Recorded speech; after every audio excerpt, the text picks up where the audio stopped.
Media మిత్రులందరికీ నమస్కారం. జర అందరూ ఒక 2 నిమిషాలు అటెన్షన్ ఇవ్వండి. చాలా ఇంపార్టెంట్ సబ్జెక్టు ఇది. ఒకవేళ అంటే గుండెలు అదిరిపోయే సబ్జెక్టు, తెలంగాణ యొక్క కింద నేల కదిలే సబ్జెక్ట్ ఇది. తెలంగాణను కేంద్ర పాలిత ప్రాంతంగా చేయడానికి జరుగుతున్న భారీ కుట్ర మీద సబ్జెక్ట్ ఇది. తెలంగాణ తలను కొట్టేసే సబ్జెక్టు, తెలంగాణ మొండాన్ని తీసేసే సబ్జెక్టు, మొండం లేని తెలంగాణ చేయబోయే సబ్జెక్టు. ఇందులో భారీ కుట్ర జరుగుతుంది. ఈ భారీ కుట్రలో ఈ ముగ్గురు త్రిమూర్తులు ఉన్నారు. అలా కీలక పాత్ర చంద్రబాబు నాయుడు గారిది. చంద్రబాబు నాయుడు గారి సహకారం ప్రధానమంత్రి నరేంద్ర మోడీ, రేవంత్ రెడ్డి గారిది. మీరు ఒక రిమైండ్ చేసుకోవాలి. ఏం రిమైండ్ చేసుకోవాలంటే 1/12/2023 ఇదే ప్రెస్ క్లబ్లా, అక్కడ ఏసీ హాల్లా నేను ప్రెస్ మీట్ పెట్టి కొన్ని సబ్జెక్ట్ చెప్పడం జరిగింది. దాని కనెక్టివిటీ ఈరోజు అవన్నీ కూడా జరగబోతున్నాయి.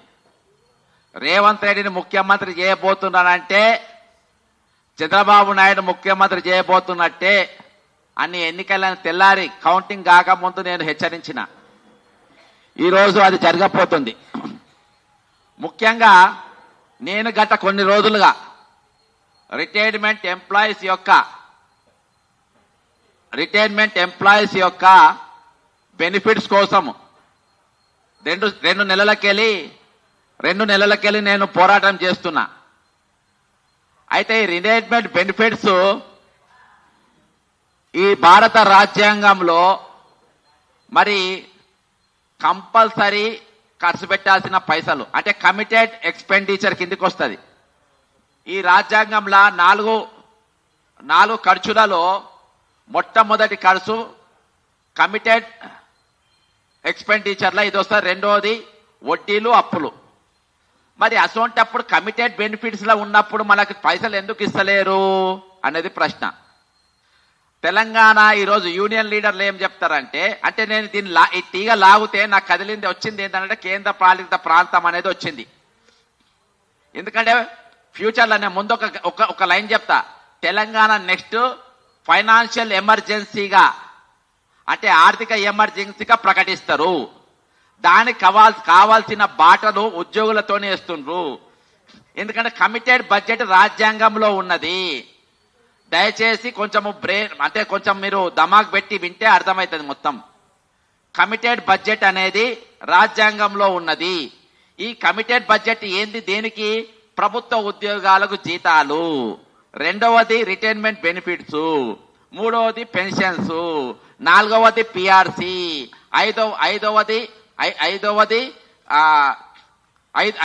ఇందులో ఐదవది వచ్చి మన ఏది రిటైర్మెంట్ బెనిఫిట్స్, డిఏలు. అయితే ఈరోజు భారతదేశంలో 95% రాష్ట్రాలు ఇంక్లూడింగ్ మధ్యప్రదేశ్, ఛత్తీస్గఢ్, జార్ఖండ్ ప్రతి రాష్ట్రం కూడా 55% డిఆర్సి ఆల్రెడీ ఇచ్చేసింది. కానీ ఏది డిఏలు ఇచ్చేసింది, పిఆర్సి ఇచ్చింది. కానీ ఇవాళ వాళ్ళకి తెలంగాణ ఎందుకు పిఆర్సి ఇయ్యలే?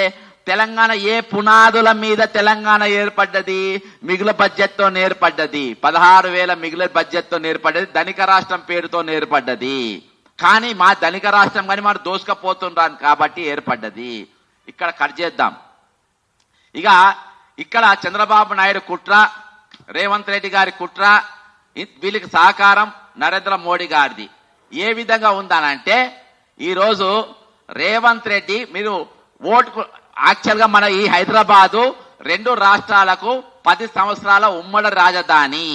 మరి ఉమ్మడి రాజధాని ఉన్నప్పుడు సంవత్సరంన్నరకే చంద్రబాబు ఎందుకు మరి ఇక్కడ అన్ని ప్యాక్ చేసుకొని ఆంధ్రాకి వెళ్ళిపోయిండు? 10 సంవత్సరాలు ఎందుకు వాడుకునే ప్రయత్నం చేయలేదు? ఇదొక పాయింట్. ఎందుకు చేయలేదంటే ఓటుకు నోటుల రెండవ ముద్దాయి చంద్రబాబు నాయుడు. దాన్ని అడ్డం పెట్టి A1గా రేవంత్ రెడ్డి చంద్రబాబు నాయుడు బ్లాక్ మెయిల్ చేసుకుంటా వచ్చిండు. ఈ తెలంగాణ టీడీపీ నాకు వదిలేయమని. అప్పుడు ఎవరైతే మొన్నటిదాకా ఉపరాష్ట్రపతిగా ఉన్నాడో వెంకయ్య నాయుడు గారు, ఇవన్నీ చెప్తున్నా గుండెలు అదిరిపోయే వాస్తవాలు చెప్తున్నా.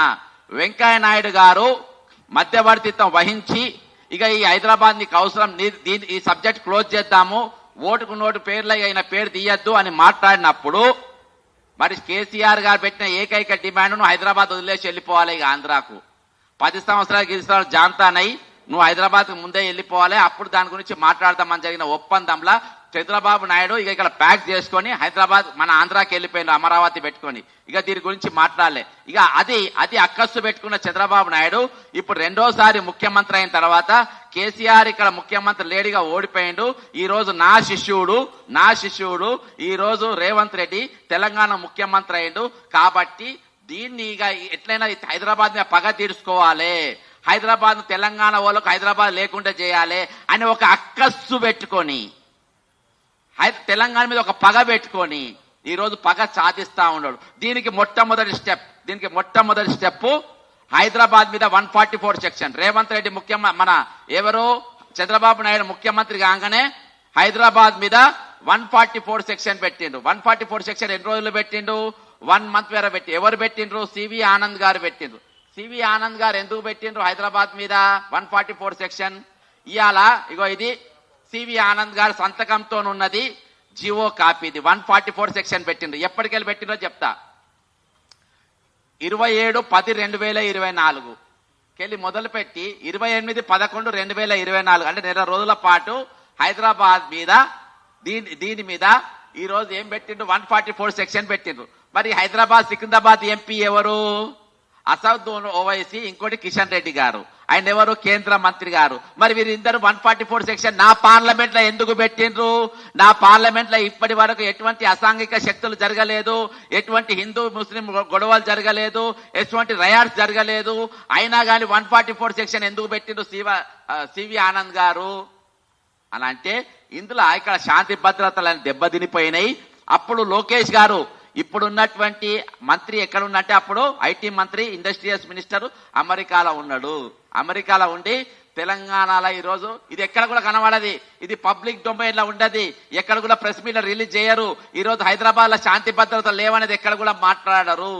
అన్ని సినిమాలు రిలీజ్ అవుతాయి, అంతటా జనం బ్రహ్మాండంగా తిరుగుతారు, మాల్స్ అన్ని కుల్లా అవుతాయి, మాల్స్ మొత్తం బ్రహ్మాండంగా ఉంటాయి. అయినా కానీ హైదరాబాద్ లో 144 సెక్షన్ పెట్టిండ్రు. ఎందుకు పెట్టిండ్రు? ఇంకా హైదరాబాద్ లో ఒక పెద్ద పులి హోమ్ మినిస్టర్, కేంద్ర హోంమంత్రిగా ఉన్నారు బండి సంజయ్ గారు, మరి ఆయన కూడా మాట్లాడారు. అంటే హైదరాబాద్ సికింద్రాబాద్ ఇద్దరు ఎంపీలు మాట్లాడారు, కేంద్ర హోంమంత్రిగా ఉన్నటువంటి బండి సంజయ్ గారు మాట్లాడారు. హైదరాబాద్ లో ఈరోజు శాంతి భద్రత లేవని 144 సెక్షన్ పెట్టి ఇది మొదటి స్టెప్. హైదరాబాద్ మీద మొదటి స్టెప్ పడ్డది. రెండవ స్టెప్ కమిటెడ్ ఎక్స్పెండిచర్. ఇంతకుముందు చెప్పినా కదా, ముందుకు వచ్చినా కదా, ఆ కమిటెడ్ ఎక్స్పెండిచర్ లో కమిటెడ్ జీతాలు బంద్ చేయాలి. ఎందుకంటే వీళ్ళకు రాజ్యాంగ భద్రత ఉంటది ఉద్యోగులకు. ఈ రోజు వీళ్ళ జీతాల గురించి ఎక్కడ ఉంటుంది అని అంటే నేను మీకు ఇంకొక డాక్యుమెంట్ చూపెడతా. ఇంకొక డాక్యుమెంట్ అది కాగ్ రిపోర్ట్ లో వచ్చింది. కాగ్ రిపోర్ట్ లో ఏమని వచ్చింది మీకు ప్రెస్ నోట్ లో కూడా పెట్టిన. ఇలా కాగ్ రిపోర్ట్ లో ఏమని వచ్చిందని అంటే ఈ రోజు ఇగో ఇది కాగ్ రిపోర్ట్. ఈ కాగ్ రిపోర్ట్ లో ఏముందనంటే 2024-25కు 16,842 కోట్ల రూపాయలు, 16,842 కోట్ల రూపాయలు రిటైర్డ్ బెనిఫిట్స్. అయితే ఈ సంవత్సరం 2025 సంవత్సరానికి ఇచ్చిన పైసలు 11,000 కోట్లు. మరి 2025 సంవత్సరాలు 11,000 కోట్లు, 2024 16,000 కోట్లు అని ఎందుకు అని అంటే 2016లో రిటైర్మెంట్ అయిన వాళ్ళు ఎక్కువ ఉండే. ఎందుకంటే కేసీఆర్ గారు ముఖ్యమంత్రిగా ఉన్నప్పుడు 3 సంవత్సరాలు వాళ్ళ సర్వీస్ పెంచిండ్రు కాబట్టి ఎక్కువ పెంచిండ్రు. ఈరోజు కాగ్ రిపోర్ట్ లో వాళ్ళ జీతాలు ఇచ్చేసిండ్రు, వాళ్ళ పెన్షన్లు ఇచ్చేసిండ్రు, అన్ని ఇచ్చేసిండ్రు. అయితే ఈరోజు ఒకటి లా అండ్ ఆర్డర్ సిచ్యుయేషన్, రెండవది తెలంగాణ ఈరోజు పిఆర్సీ ఇవ్వలేకపోతుంది, మూడవది డిఏలు ఇవ్వలేకపోతుంది, రిటైర్డ్ బెనిఫిట్స్ ఇవ్వలేకపోతుంది. ఇదిగో ఇది సాక్ష్యం. ఇప్పుడు ఏమైతుంది హైదరాబాద్ ఇంకోటి ఏం జరుగుతుంది ఈరోజు కేంద్రంలో జరిగే సెకండ్ పాయింట్ ఏం పెడతారంటే హైదరాబాద్ అంటే తెలంగాణలో ఈరోజు ఆర్థికంగా దెబ్బబడి ఉన్నది, జీతాలు ఇచ్చే పరిస్థితి లేదు, ఇవాళ పిఆర్సీ ఇచ్చే పరిస్థితి లేదు, రాష్ట్ర రిటైర్మెంట్ ఎంప్లాయీస్ పైసలు కూడా ఈరోజు ఇచ్చే పరిస్థితి లేదు అని చెప్పేసి ఈరోజు ఎకనామికల్ ఎమర్జెన్సీ అంటే ఫైనాన్షియల్ ఎమర్జెన్సీ ప్రకటిస్తారు. నంబర్ 1 శాంతి భద్రతలు లేవు. నంబర్ 2 రెండోది ఏం చేస్తారంటే ఫైనాన్షియల్ ఎక్స్పెండిచర్ అనేది ఈ రోజు లేదు, అక్కడ ఫైనాన్షియల్ ఎమర్జెన్సీ ప్రకటిస్తారు. మూడోది. 4వ దెబ్బ ఎవరి మీద కొట్టిందంటే పోలీసు వాళ్ళ మీద కొట్టిండ్రు. ఇంకో ఇది పోలీసు వాళ్ళది. పోలీసు వాళ్ళను ఏ విధంగా వాళ్ళ మనస్థైర్యం దిగజార్చిందంటే ఈ రోజు వీళ్ళ పైసలు అన్ని కూడా ప్రతి నెల వాళ్ళ జీతంలోకి వెళ్ళి ఆరోగ్య భద్రత కోసం పైసలు కట్ చేసుకుంటారు. ఇగో ఇది సర్క్యులర్, ఇది మొన్న వాళ్ళ డిఎస్పీ వెల్ఫేర్ ఖండించిన దీన్ని. కానీ ఇవాళ మీరు ఏ పోలీసులైనా అడగండి, నీకు యశోదలో ట్రీట్మెంట్ దొరుకుతుందా, అపోలోలో ట్రీట్మెంట్ దొరుకుతుందా, నీకు వేదిక కిమ్స్ లో కీప్ వాళ్ళ ట్రీట్మెంట్ ఉండదు. వాళ్ళు ఉస్మానియా పోవాలి, లేకుంటే మన ఏది గాంధీ దవాఖానకు నిమ్స్ దవాఖానకు పోవాలని ఇగో బాజాప్తా జీవో ఉన్నది. ఇది సర్క్యులర్, పోలీస్ జీవో సర్క్యులర్. ఇగో పక్కన వాళ్ళ సంతకాలు ఉంటాయి, చిన్న చిన్న సంతకాలతో వాళ్ళది ఉంటుంది. అది ఖండించిన కాబట్టి ఇది వాస్తవం. ఇక ఐదవది ఇగో ఇది తెలంగాణ ఈ రోజు ఆర్థికంగా వెనుకబడ్డదే కదా. ఇగో తెలంగాణ యొక్క ఆర్థిక పరిస్థితి, తెలంగాణకు రాబడి మరియు ఎక్స్పెండిచర్. రాబడి ఎక్స్పెండిచర్ బోంగా మనం మిగిలేది ఎంత, ప్రతి నెల మిగిలేది ఎంత అంటే 30,000 కోట్ల పైసలు మిగులుతాయి. ఈ రోజు మన రాబడి ఇది అయిపోయినాక ఫోటో తీసుకోవచ్చు, నేను ఇళ్ళ కూడా పంపిస్తా. ఇందులో మన రాబడి 60,000 కోట్ల రూపాయలు, అంటే దాదాపు 90,000 కోట్ల రూపాయలు వస్తాయి.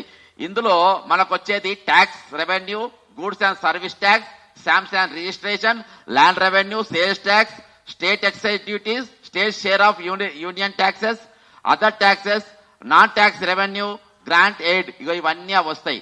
మళ్ళా ఇందులో మనకు ఖర్చు అయ్యేది జీతాలకు, పెన్షన్లకు, సబ్సిడీలకు, శాలరీస్ కు, వీటికి ఖర్చు అవుతాయి. ఇక తక్కిన మొత్తం మిగిలేటి దాదాపు 30,000 కోట్ల రూపాయలు మిగులుతాయి ఇవన్నీ బొంగ. మరి మన రాష్ట్రం ఈరోజు ఫైనాన్షియల్ ఎమర్జెన్సీలు ఉందా అంటే ఈ 30,000 కోట్లలో కూడా ఫస్ట్ ఏం కట్టాలి? ఫస్ట్ జీతాలు ఇవ్వాలి, పెన్షన్లు ఇవ్వాలి, తర్వాత మన రిటైర్డ్ బెనిఫిట్స్ ఇవ్వాలి. అంటే కమిటెడ్ ఎక్స్పెండిచర్ మొత్తం కంప్లీట్ చేసిన తర్వాత మిగతా పైసలు ఏమైనా మిగిలితే అవి అప్పులు కట్టాలి. కానీ ఇక్కడ రేవంత్ రెడ్డి గారు ఏం చేస్తుండ్రు, బట్టి విక్రమార్క గారు ఏం చేస్తుండ్రు, బట్టి విక్రమార్క రేవంత్ రెడ్డి ఇద్దరు బిల్లా రంగాల లెక్క తయారైనరు. ఈ బిల్లా రంగాల లెక్క తయారై ఇద్దరు ఏ విధంగా తెలంగాణ దోసుకోవాలి, ఏ విధంగా చేసుకోవాలంటే ఎంత చిల్లరగాళ్ళు అయినారంటే వీళ్ళు. ఇంత చిల్లర ముఖ్యమంత్రి, ఉప ముఖ్యమంత్రులు మన జీవితంలో ఎక్కడ చూడలే, ఎక్కడ కూడా కనవాలే. ఈ రోజు వీళ్ళు ఎట్లా తయారైపోయినంటే ఈ రోజు పైసలు లేవంటారు, అన్ని లేవంటారు.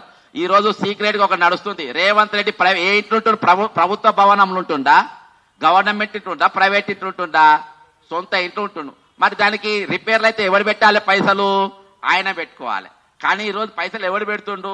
ప్రభుత్వ ఖజానాతోని ఆయన 3 కోట్ల రూపాయలు పెట్టారు, ఇల్లు రిపేర్ నడుస్తుంది. ఆల్రెడీ 1,45,00,000 రూపాయలు రిటైర్మెంట్ ఆ పైసలు ముట్టినాయి. మరి మీరు ఏ విధంగా ఈ రోజు వెనుకబడ్డది? ఈ రోజు మన ఫైనాన్స్ మినిస్టర్ గారు చాలా బీదోడు, కనీసం ఒక ఫంక్షన్ హాల్ తీసుకొని పెళ్లి చేసుకునే పరిస్థితి లేక ఈ రోజు ప్రగతి భవన్ లా ఆయన కొడుకుది ఎంగేజ్మెంట్ చేసిండు. పైసల ఖర్చు అంతా మనదే. మరి పైసలు ప్రభుత్వం ఆయన కొడుకు ఎంగేజ్మెంట్ కూడా ప్రజా ఖజానాకి వెళ్ళి పైసలు ఖర్చు పెట్టినప్పుడు మరి ప్రభుత్వ ఖజానా లాభమా నష్టమా? లాభమే కదా. మరి వీళ్ళ వేజెస్ ఎందుకు ఇవ్వవు? దీని వెనుక ఉన్న కుట్ర ఏంది? ఇక తెలంగాణ ఉద్యమ కాలం చాలా బిజీగా చేసారు. గతంలో తెలంగాణ ఉద్యమంలో ఉన్న వాళ్ళు కూడా ఇలా చాలా బిజీ సబ్జెక్ట్ దేని మీద పట్టుకున్నారు. ఈ రోజు ఈ యూనియన్ టెరీ ఇవన్నీ జరుగుతున్నటువంటి విషయాలపైన మాట్లాడకుండా ఈ రోజు ఏ సబ్జెక్ట్ మీద పోయినరు?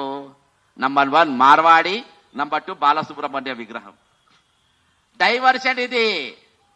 ఇందులో ఒకలో ఇద్దరు వాళ్ళే లీకులు ఇస్తారు, మీరు దీనిపైన కొట్టాడుంటారని. పాపం మా వాళ్ళు నిజాయితీగాల్లో మా వాళ్ళు ఏమో వాళ్ళతో సూపర్ జస్ట్ వాళ్ళు కాదు. కానీ వీళ్ళు దేని మీద పడాలి? మార్వాడి ఉద్యమం మీద పడాలి, సెకండ్ బాలసుబ్రహ్మణ్యం మీద పడాలి. ఈరోజు కళాకారుని విగ్రహము ఇక్కడ కాదు, అమెరికాలో పెట్టవచ్చు, ఆస్ట్రేలియా పెట్టే, చైనాలో పెట్టవచ్చు. కానీ ఎక్కడ తప్పుదోవ పట్టించిండ్రు? ఈ పెద్ద స్కాముల మీద, ఈ తెలంగాణ పైన జరుగుతున్న కుట్రల పైన ఇది. ఇక ఈ కుట్రకు ఇప్పుడు హైదరాబాద్ యూనియన్ టెరిటరీ, మరి హైదరాబాద్ పైసలు మొత్తం మాకే రావాలి, హైదరాబాద్ పెరగాలి. ఎట్లా పెరగాలి? ఈ రోజు ఎక్కడెక్కడ పైసలు వస్తాయి? ఫ్యూచర్ లో హైదరాబాద్ దొరకకుంటే ఏం చేయాలనంటే ఈ రోజు నంబర్ 1 హైదరాబాద్ ఎక్స్టెన్షన్ చేయాలి. హైదరాబాద్ డివిజన్ పెంచిండ్రు, గ్రామ పంచాయతీలు మొత్తం కలుపుకున్నారు, 4th సిటీ వరకు వెళ్ళిపోయిండ్రు, ఫ్యూచర్ సిటీ వరకు వెళ్ళిపోయిండ్రు. రేవంత్ రెడ్డి గారు ఏమంటారు? బుల్లెట్ ట్రైన్ వేస్తా అన్నాడు. ఎక్కడికి వెళ్ళేస్తా అన్నాడు? బెంగళూరు, అమరావతి మరియు ఫ్యూచర్ సిటీ, దీన్ని కలిపేస్తా అన్నాడు. ఇక్కడ హైదరాబాద్ కు వాటా లేదు, గమనించండి. హైదరాబాద్ కు వస్తలేదు. హైదరాబాద్ కు బుల్లెట్ ట్రైన్ లేదు, ఎందుకంటే హైదరాబాదు తల నరకేసిండు, కొట్టేస్తుండ్రు కాబట్టి.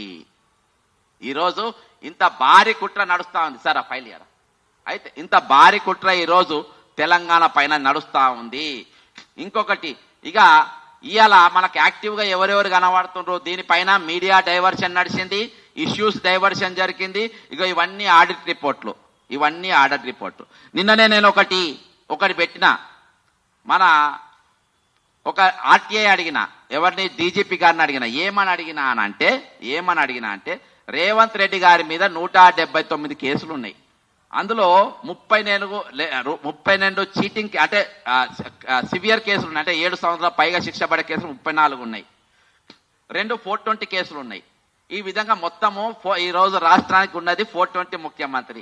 అంటే ఈ రాష్ట్రానికి నా ముఖ్యమంత్రిని, ఈ రాష్ట్రం నన్ను గుర్తుపెట్టుకోవాలి, భావి తరాల వాళ్ళు నన్ను గుర్తుపెట్టుకోవాలనే ఆలోచన ఒక క్రిమినల్కి ఎప్పుడు ఉండదు. ఈ క్రిమినల్కి ఏముంటది అంటే ఈ 420 కేసు కూడా ఉంది కాబట్టి చెప్తా, వీళ్ళకి ఏముంటది, ఇవాళ దోసుకోవాలి, దాటాలి, తెలంగాణ నమ్ముకోవాలి, దాటాలి, తెలంగాణ ఏమైనా నా పర్వాలేదు. ఈ రోజు భేదావులను మొత్తం నా దగ్గర గడిలే కట్టేసుకున్నా, ఉద్యోగ సంఘాలను ఈ గడిలే కట్టేసుకున్నా, వీళ్ళ తరపున మాట్లాడేటోళ్ళు ఎవరు లేడు. కాబట్టి ఇది రైట్ టైం. ఉద్యమకారులు లేరు. ఈ రోజు కేంద్ర పాలిత ప్రాంతంగా హైదరాబాద్ ను ప్రకటించిన ఇవాళ అడిగే నాదులు లేడు, మాట్లాడేటోళ్ళు లేడు, ప్రశ్నించేటోళ్ళు లేరు, ఈ రోజు ఉద్యమాలు చేసేటోళ్ళు లేరు. అందరు కూడా ఈ రోజు నీరు గారిపోయినరు, అందరు కూడా ఏదో ఒక గదిలే ఉన్నారు. ఎందుకంటే ఈ రోజు సిండికేట్ నిర్ణయం, ఇది సిండికేట్ నిర్ణయం. ఇక మాట్లాడితే ఎవరు మాట్లాడాలి, కేసీఆర్ మాట్లాడాలి. దీనిపైన ఎవరు మాట్లాడాలి, కేసీఆర్. మరి కేసీఆర్ ఎట్లా బుక్ చేసిండ్రు, ఇలా అడికోర్ మాఫియా రంగంలో దిగుతుంది. నేను అడికోర్ మాఫియా రంగంలో దిగుతుంది. ఈ అడికోర్ గురించి ఎప్పుడు మాట్లాడినా సేమ్, ఏది ఎలక్షన్ అయిపోయినాక 2023 డిసెంబర్ 1వ తారీఖు రోజు ప్రెస్ క్లబ్ లా ఎప్పుడైతే రేవంత్ రెడ్డి ముఖ్యమంత్రి అయ్యారో ఆ రోజు ఈ అడికోర్ మాఫియా గురించి మాట్లాడినా. ఈ అడికోర్ మాఫియాలో 4 ఉంటారు. ఎవరెవరు ఉంటారు ఈ పార్ట్నర్షిప్, రేవంత్ రెడ్డి గారు, కల్వకుంట్ల కవిత, సూదిని సృజను, కవిత బినామీ అయిన విందుల మందుల అన్నట్టు ఆమె 4. ఇగో ఇది నా సాక్ష్యం, ఓకేనా, ఇది నా సాక్ష్యం. ఇలా కల్వకుంట్ల కవితనిగా ఇప్పుడు వదులుతారు. ఈమె ఏం చేస్తుంది అంటే కల్వకుంట్ల ఫ్యామిలీని మొత్తం డిస్టర్బ్ చేసుకుంటా కూర్చుంటది. కల్వకుంట్ల ఫ్యామిలీని బీఆర్ఎస్ డిస్టర్బ్ చేస్తుంది. ఎందుకు, వాళ్ళు యూనియన్ టెరిటరీ గురించి మాట్లాడద్దు, ఈ హైదరాబాద్ తలకాయ కొట్టేస్తుంటే వీళ్ళు మాట్లాడుతూ వాళ్ళు ఎంగేజ్ అయి ఉండాలి. కాబట్టి ఇప్పుడు మాట్లాడేటోడు ఎవడున్నాడు, ఎవడు లేడు. ఎవడున్నంటే నా సొంటోడు ఒకడు ఉన్నాడు, కానీ ఎవరు మాట్లాడదు. నా గురించి ఏంటంటే బక్క చేసిన ఏం మాట్లాడినా స్పందించద్దు, మాట్లాడద్దు. ఒక రోజు ప్రెస్ మీట్ పెడతారు, ఒక రోజు ఇది పెడతాను, ఒక మహా కుట్ర. కాబట్టి ఎవరు మాట్లాడు, లంగలు మాట్లాడు, దొంగలు మాట్లాడు, 420 గాని మాట్లాడు. ఇక ఇంకొక మానస పుత్రికను తీసుకొచ్చుకొని వీళ్ళు పెట్టుకుంటారు. అంటే వీళ్ళందరూ సపోర్ట్ చేయాలి కదా, వీళ్ళకి సపోర్ట్ చేయాలి. ఇప్పుడు బ్యూరోక్రసీ కావాలి. బ్యూరోక్రసీ ఎవరు, చీఫ్ సెక్రటరీ రామకృష్ణారావు. ఆయనను కూడా నేను ఇదే వేదిక మీద ఖండించిన. ఆయన నియామకం చేయొద్దని ఇదే ప్రెస్ క్లబ్ ద్వారా చెప్పిన. ఆయన రిటైర్మెంట్ అయిన 6 సంవత్సరాలు మళ్ళా పొడిగించారు. ఎందుకు చేసిందంటే ఆయన గతంలో కేసీఆర్ గారికి చాలా తప్పుడు సలహాలు ఇచ్చేసి తెలంగాణ ఏమేమి గుదబెట్టాలి, జైళ్లను గుదబెట్టించిండ్రు, నట్లు బోలర్లు గుడిపెట్టించిండ్రు, గోనె బస్తాలు కుదబెట్టించిండ్రు, అన్ని కూడా కుదబెట్టించిండ్రు. ఈ రోజు పాపం మన చీఫ్ సెక్రటరీ గారు ఎట్లయిందంటే డబుల్ బెడ్రూమ్ గరీబోళ్ళకి ఇల్లు ఎట్లిస్తారో ఆయన కూడా ఇల్లు లేకుంటే విల్లా నంబర్ 41 గ్రీన్ విల్లాస్ లా పుక్కట్ల ఒకటి ఇల్లు ఇచ్చిండు. పాపం ఆ ఇల్లు తీసుకున్నాడు. అంత బెగ్గరగాడు మన చీఫ్ సెక్రటరీ. ఎంత బెగ్గరగాడు అంటే ఇల్లు లేకుంటే ఒక రిపేర్లు కూడా వేరేళ్ళు చేపిస్తుండ్రు పాపం, పైసలు లేకుంటే ఇల్లు కూడా ఇక్కడ విల్లా నంబర్ 41 గ్రీన్ విల్లాస్ మీరు రాసుకోండి, మీడియా వాళ్ళు పోయి చూడొచ్చు, అందులో లోపల ఉంటది. నాతో మధ్యవర్తులను పంపుతున్నారు, దయచేసి ఆ విల్లా గురించి మాట్లాడుకుని సార్ పేదోళ్ళని. ఇక ఇంకోటి పోతే ఫైనాన్స్ సెక్రటరీ సందీప్ కుమార్ సుల్తానియా, ఆయన ఇంకా పేదోడు. ఆయన ఎంత పేదోడు అంటే వాళ్ళ బిడ్డ పెళ్లి అవుతుంది. వాళ్ళ బిడ్డ పెళ్లికి సీఎం అంటే ప్రగతి భవన్ పక్కన ఉన్నటువంటి గెస్ట్ హౌస్ లో ఆయన భార్య ఇద్దరు కూర్చొని డిఆర్డిఎల్ అంటే పంచాయతీరాజ్ సెక్రటరీ ఉండే అందరికి ఫోన్లు చేసి, నేను చాలా పేదోని, నా బిడ్డ పెళ్లి ఉంది, మీరు పెరుగు పచ్చడి పంపుండ్రి, మీరు ఐస్ క్రీమ్ పంపుండ్రి, మీ టెంట్ లేపియండ్రి, ఒకళ్ళేమో షామియానే, ఇట్లా అందరినీ పిచ్చం ఆడుకొని వాళ్ళ బిడ్డ పెళ్లి చేసుకుంటారు. ఇటువంటి బెగ్గర్ గాన్లు చీఫ్ సెక్రటరీగా మరి ఈరోజు ఫైనాన్స్ సెక్రటరీగా, ముఖ్యమంత్రిగా, ఉప ముఖ్యమంత్రిగా ఈ నలుగురు లఫంగాన్లు ఈ రాష్ట్రం మీద కూర్చొని ఈ రాష్ట్రాన్ని చంద్రబాబు నాయుడు చేతిలో పెట్టి ఈ రోజు బడాబాయ్ చోటాబాయ్ అని ఈరోజు నరేంద్ర మోడీ గారు వాళ్ళ మద్దతుగా ఉంటారు. దీనిపైన బీజేపీ వాళ్ళు ఎక్కడ కూడా మాట్లాడు. నేను చెప్పిన ఏ ఒక్క ఇష్యూ మీద బీజేపీ వాళ్ళు నోరు తెరవరు. ఎక్కడ కూడా ఇద్దరు కేంద్ర మంత్రుల వాళ్ళు నోరు తెరవరు. ఈ రోజు హైదరాబాద్ మీద 144 సెక్షన్ అని ఎందుకు పెట్టినని మీరు అడిగారు. ఈ రోజు కాగ్ రిపోర్ట్ లో బాజాబ్తా రిటైర్మెంట్ పైసలు, పెన్షన్ పైసలు వచ్చినా కానీ మీరు ఎందుకు మాట్లాడినారు. ఈ రోజు బీజేపీ పాలిత రాష్ట్రాలలో కూడా మేము పీఆర్సీ ఇచ్చినాం. మా బీజేపీ పీఆర్సీ ఇచ్చింది. మేము మధ్యప్రదేశ్ లో పీఆర్సీ 55% ఇచ్చినాం, గోవాలో 55% ఇచ్చినాం, మేము ఛత్తీస్గఢ్ లో 55% ఇచ్చినాం. మేము ప్రతి దగ్గర 55% ఇచ్చినామని మీరు గల్లా కొట్టి ఈ రోజు బండి సంజయ్ గాని, కిషన్ రెడ్డి గారి మా బీజేపీ రాష్ట్రాల్లో మేము ఇచ్చినాం. రేవంత్ నువ్వు ఎందుకు ఇస్తలేవని ఎందుకు సవాల్ చేస్తలేరు? ఎందుకంటే మీరు అందరు కలిసి ఈ రోజు ముందటికెళ్ళి వెనకకెళ్ళి తలా ఒక 100 పోట్లు పొడిచి ఈ రోజు తెలంగాణ జంపనికి మీరు అందరు కత్తులు అందిస్తున్నారు. కాబట్టి అనేకమైన ఇష్యూస్ ఈ రోజు మీ ముందుకు తీసుకొని వచ్చిన తెలంగాణ ప్రజల ఆలోచించండి. ఈరోజు పార్టీలకు అతీతంగా మీరు ఆలోచన చేయాలి. మొండెం ఎగిరిపోయిన తెలంగాణ మనకు అవసరమా? తలకాయ ఎగరగొట్టిన తెలంగాణ మనకు అవసరమా? ఇయాటికి నా రాష్ట్రము, నా తెలంగాణ లాభంలోనే ఉన్నది. నా తెలంగాణను ఈరోజు ఫైనాన్షియల్ ఎమర్జెన్సీగా ప్రకటించే ప్రయత్నం చేస్తున్నారు. ఈరోజు ఫ్యూచర్ సిటీ కాంట్రాక్టర్ ఎవడు? సీఎం రమేష్. రిత్విక్ కన్స్ట్రక్షన్స్ వాడు ఫ్యూచర్ సిటీ దగ్గర ఈరోజు కాంట్రాక్టర్ గా ఆయన ఉంటాడు. ఆయన ఎవరు? అమిత్ షాకు అత్యంత సన్నిహితుడు. కాబట్టి ఈరోజు మొత్తం ఈరోజు ఇదివరకు జాతీయ మీడియా అంటే నేషనల్ మీడియా, జాతీయ మీడియా, జాతి మీడియా ఈరోజు తెలంగాణతో లేదు. నా జాతీయ మీడియా లేదు, నా జాతి మీడియా లేదు. మరి అది ఏ జాతి అనేది మీరు అర్థం చేసుకోవాలి తెలంగాణ ప్రజలు. కాబట్టి ఈరోజు బీజేపీ కానీ, బీఆర్ఎస్ కానీ, కాంగ్రెస్ కానీ, ఎంఐఎం కానీ, సిపిఐ కానీ, సిపిఎం కానీ, మేధావులు కానీ, మీరు ప్రతి ఒక్క కార్యకర్త, ప్రతి ఒక్క ఎమ్మెల్యే, ప్రతి ఒక్క మంత్రి ఈరోజు మీరు తెలంగాణ ముఖ్యమా, మీకు మీ స్వార్థం ముఖ్యమా, మీ పార్టీ ఎజెండాలు ముఖ్యమా, ఈరోజు తెలంగాణ యొక్క భవిష్యత్తు మనం ముఖ్యమా? వచ్చే తరాల కోసం మనం ఏమిద్దాం? తెలంగాణ ప్రజల కోసం వచ్చే తరాల కోసం మనం వాళ్ళ చేతిలో ఏం పెడదాం? ఈరోజు మొండెం లేని శరీరాన్ని పెడదామా, లేకుంటే తలకాయ ఉన్న తెలంగాణ మనం వచ్చే తరానికి మనకు అప్పచెప్దామా? ఈరోజు ఇది మామూలు సామాన్యమైన విషయం కాదు. ఈరోజు తెలంగాణ మంత్రులు మీరు రాజీనామా చేయాల్సిన అవసరం ఉంది. ఎమ్మెల్యేలు మీరు రాజీనామా చేయాల్సిన అవసరం ఉంది. తెలంగాణ ఉన్న ప్రతి పౌరుడు ఈరోజు బిగాల్సిన అవసరం ఉంది. ఈరోజు బాలసుబ్రహ్మణ్యం గారి విగ్రహం కాదు, మార్వాడితో మన పంచాయతీ కాదు. ఈ రోజు మన పంచాయతీ చంద్రబాబు నాయుడుతోని, బీజేపీ నాయకులతోని ఈరోజు తెలంగాణ కోవట్లుగా మారి తెలంగాణను ఈరోజు అస్థిరం చేసే ప్రయత్నాలు చేస్తున్న వారితోని ఈరోజు మన యుద్ధం జరగబోతుంది. ఈ తెలంగాణలో 4 కోట్ల మంది ఈరోజు మరొకసారి పిడికిలి బిగాల్సిన అవసరం ఉన్నది, పోరాటం చేయాల్సిన అవసరం ఉంది. ఈ రోజు మనతోని మేధావి లేరు, టార్చ్ బేరర్స్ లేరు, మనల్ని హెచ్చరించేటోళ్ళు లేరు, మనం నడిపించే నాయకులు లేరు, మనతో నిలబడే నాయకులు లేరు. ఈ రోజు అందరినీ చక్రవ్యూహంలో, చక్రబంధంలో ఈ రోజు కట్టేసి పడేసినారు. ఎవరు మాట్లాడే పరిస్థితి లేదు. అర్థం చేసుకోండి. కాబట్టి ఇది నేను రిటైర్మెంట్ ఎంప్లాయీస్ యొక్క తీగ లాగితే బయటికి వచ్చిన డొంక. వీళ్ళు మొత్తం గదిలేండ్రు. రేవంత్ రెడ్డి గారు ఏమన్నారు?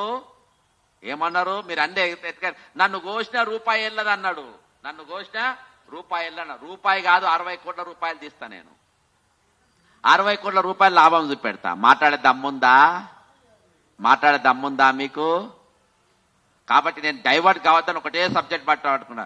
నేను అన్నిటి కూడా ఇవాళ తెలంగాణ ప్రజలతోని, తెలంగాణ ఏదైతే మన మనోభావాలతోని ఈరోజు ఫుట్బాల్ ఆడుకునే పరిస్థితి వచ్చింది. కాబట్టి ఆలోచించండి. ఇది ప్రతి నాయకుడు, ప్రతి ఎమ్మెల్యే, ప్రతి ఎంపీ ఈరోజు మీరు రాజీనామా చెయ్యాలి. తెలంగాణ ఉద్యమ బాట పట్టాలి. తెలంగాణ కాపాడుకోవాలి. లేకుంటే హైదరాబాద్ మన చేతిలో ఉండదు. ఈరోజు హైదరాబాద్ 40 కిలోమీటర్ల దూరంలోకి వెళ్ళిపోయింది. అదేది కూడా మనకుండదు. మన చేతిలో ఏముండదు. అర్థం చేసుకోండి. జై తెలంగాణ, అమరవీరులకు జోహార్లు.